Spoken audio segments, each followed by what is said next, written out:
Welcome students. आज के lecture में हम सेंटेंस रीऑर्डरिंग की किसी भी क्वेश्चन को सॉल्व करने के लिए जो भी हमें टिप्स और ट्रिक्स रिक्वायर्ड होती हैं, जो भी हमें बेसिक स्ट्रैटेजी फॉलो करनी है, सेंटेंसेस का जो एक बेसिक फॉर्मूला होता है उसको समझने वाले हैं। तो चलिए दोस्तों, बिना किसी देरी के इतने इंटरेस्टिंग टास्क को हम पढ़ना शुरू करते हैं।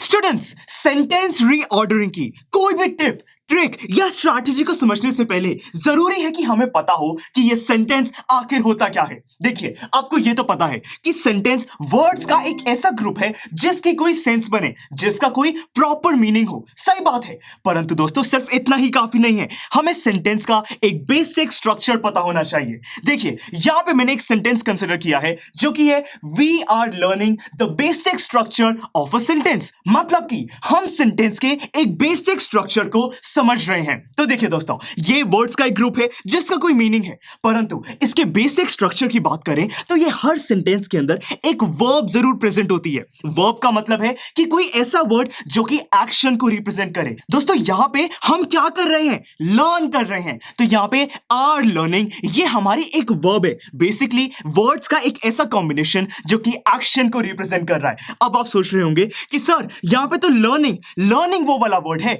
जो कि एक्शन को रिप्रेजेंट करता है, आर को हमने यहां पे वर्ब में इंक्लूड क्यों किया? तो दोस्तों, ये जो आर है, ये मेन वर्ब जो हमारी लर्निंग है उसी की एक हेल्पिंग वर्ब है, इसीलिए हमने इसको पूरे वर्ब में इंक्लूड किया। आर लर्निंग ये पूरी हमारी वर्ब है और हेल्पिंग वर्ब हमेशा मेन वर्ब से पहले ही यूज की जाती है। तो वर्ब का कॉन्सेप्ट आपको समझ आ गया। दोस्तों, सेंटेंस के अंदर ये भी बताया जाता है कि जो एक्शन है वो कौन परफॉर्म कर रहा है, यानी कि लर्न कौन कर रहा है? हम लोग। तो यहां पे जो वी है वो हमारा सब्जेक्ट है। अब स्टूडेंट्स, ये सब्जेक्ट और वर्ब को छोड़ के सेंटेंस में जो कुछ भी बच जाता है वो होता है हमारा ऑब्जेक्ट। तो इसीलिए सेंटेंस रीऑर्डरिंग में जब हमें जम्बल्ड वर्ड्स दिए होते हैं, तब हमें सबसे पहले क्या करना होता है कि जो वर्ब है उसको आइडेंटिफाई करना है। यानी कि वो जो जम्बल्ड वर्ड्स हैं उसके अंदर ऐसा कौन सा वर्ड है जो कि एक्शन को रिप्रेजेंट करता है। तो जब हमने वर्ब को आइडेंटिफाई कर लिया, तब हमें समझना है कि वो जो वर्ब है, वो जो एक्शन है, वो कौन परफॉर्म कर रहा है, यानी कि सब्जेक्ट को ढूंढना है। और उसके बाद जो भी जंबल वर्ड्स बच जाते हैं,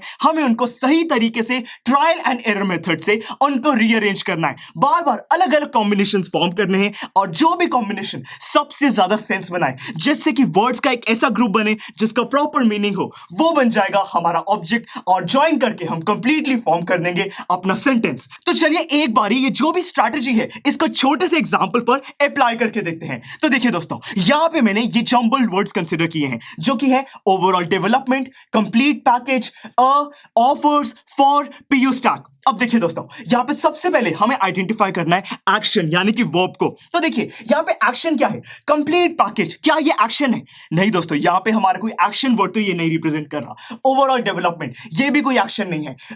ये तो हमारा एक आर्टिकल है, कोई एक्शन को रिप्रेजेंट नहीं कर रहा। ऑफर्स का मतलब होता है कोई चीज ऑफर करना, तो यानी कि ये एक्शन बिल्कुल है। और कोई फॉर नहीं। पीयू स्टैक ये तो हमारी कंपनी का नाम है, तो यानी कि यहां पे जो एक्शन वर्ड है वो है ऑफर्स। अब दोस्तों, ऑफर कौन करता है? कंप्लीट पैकेज नहीं। कंप्लीट पैकेज तो शायद वो चीज हो सकती है जो कि ऑफर की जा रही है, पर कंप्लीट पैकेज कुछ ऑफर तो नहीं कर सकता। यहां पे ओवरऑल डेवलपमेंट ये भी कुछ ऑफर नहीं कर सकता। यहां पे देखिए पीयू स्टैक ये एक कंपनी का नाम है, एक कंपनी कुछ ऑफर जरूर कर सकती है। तो यानी कि सब्जेक्ट हमें मिल गया यहां पे पीयू स्टैक, तो मतलब कि लिख सकते हैं पीयू स्टैक ऑफर्स। तो यानी कि पहले सब्जेक्ट फिर वर्ब। अब दोस्तों, ऑब्जेक्ट को हमें फ्रेम करना है। जो भी यहां पे जंबल वर्ड्स मैंने हाईलाइट किए जो बच गए हैं, इनको रीअरेंज करना है। तो देखिए दोस्तों, यहां पे हम कह रहे हैं कि पीयू स्टैक ऑफर्स, ये बात तो क्लियर है। यहां पे फॉर है, इसको तो बाद में यूज करेंगे। देखिए कंप्लीट पैकेज ओवरऑल डेवलपमेंट, क्या हम ये कह सकते हैं कि ओवरऑल डेवलपमेंट के लिए कंप्लीट पैकेज ऑफर किया जा रहा है, या फिर कंप्लीट पैकेज के लिए ओवरऑल डेवलपमेंट की जा रही है? नहीं दोस्तों, देखिए जो सेकंड वाली चीज थी कि कंप्लीट पैकेज के लिए ओवरऑल डेवलपमेंट की जा रही है, उसकी तो सेंस नहीं बनती, पर हां ये जरूर सेंस बनती है कि ओवरऑल डेवलपमेंट के लिए कंप्लीट पैकेज ऑफर किया जा रहा है। मतलब कि यहां पे जो फॉर हमारी प्रीपोजिशन है, इसको यूज किया जा सकता है कि complete package for overall development, और यहां पे जो है उसको कंप्लीट पैकेज से पहले प्लेस कर सकते हैं, यानी कि complete package for overall development, ये हो सकता है दोस्तों। तो यानी कि ये सेंटेंस सेंटेंस हमारा बन सकता है PU Stack offers a complete package for overall development। तो देखिए दोस्तों कितनी इजीली हमने अपने स्टेप्स को फॉलो किया। हमने सबसे पहले वर्ब अपने एक्शन वर्ड को आइडेंटिफाई किया, फिर देखा कि वो जो एक्शन है वो कौन परफॉर्म कर रहा है, ऑफर कौन कर रहा है, उसके बाद क्या ऑफर किया जा रहा है। यहाँ पे जो भी हमारा ऑब्जेक्ट वाले वर्ड्स बच गए थे उनको रीअरेंज किया, अलग अलग कॉम्बिनेशंस को ट्राई किया और हमारा ये कंप्लीट सेंटेंस फॉर्म हो गया। तो स्टूडेंट्स आई होप कि आपको समझ आया कि सेंटेंस रीअरेंजमेंट की क्या टिप्स हैं, क्या ट्रिक्स हैं, एक बेसिक स्ट्रक्चर क्या होता है और क्या स्ट्रैटेजी हमें फॉलो करनी है ऐसे क्वेश्चंस को सॉल्व करने के लिए। तो चलिए दोस्तों अब मैं आपको रेकमेंड करता हूं कि ये सेंटेंस रीऑर्डरिंग की इसी स्ट्रैटेजी को यूज करते हुए नोट सेक्शन में एक एक्सरसाइज है, आप उसको सॉल्व कीजिए। नेक्स्ट लेक्चर में हम दोनों मिलकर उसको डिस्कस भी करने वाले हैं। तो चलिए दोस्तों मिलते हैं अगले लेक्चर में।